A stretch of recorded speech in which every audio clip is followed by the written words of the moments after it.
مونږ نوح د هغه قوم ته ولېږلی دې هدایت سره چې د خپل قوم وګړو ته د اخطار ورکړه مخکې له هغه نه چې پر هغو باندې یو دردناک عذاب راشي. هغه وویل ای زما قومه زه ستاسې لپاره یو ښکاره څرګند ویرونکی پیغمبر یم.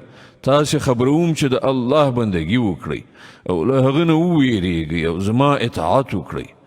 الله به ستاسې ګناهونه دروبخي او تاسې ته به ترې یو ټاکلي وخت پورې مهلت درکړي.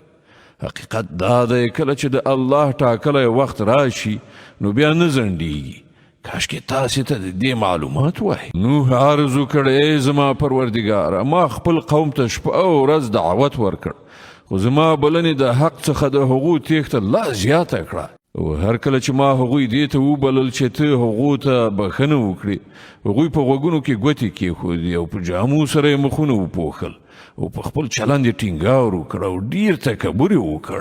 بیا ما هغو ته په لوړه غږ بلنه ورکړه. بیا ما په ښکاره هم هغو ته تبلیغ وکړ او په پټه پټه مې هم وپوهول.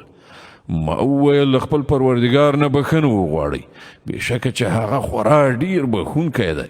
هغه به پر تاسې له آسمانه ښه ورښتونه وکړي. تاسې ته به مالونه او اولادونه در په برخه کړي. ستاسې لپاره به باغونه پیدا کړي او ستاسې لپاره به ویالې وبهوي.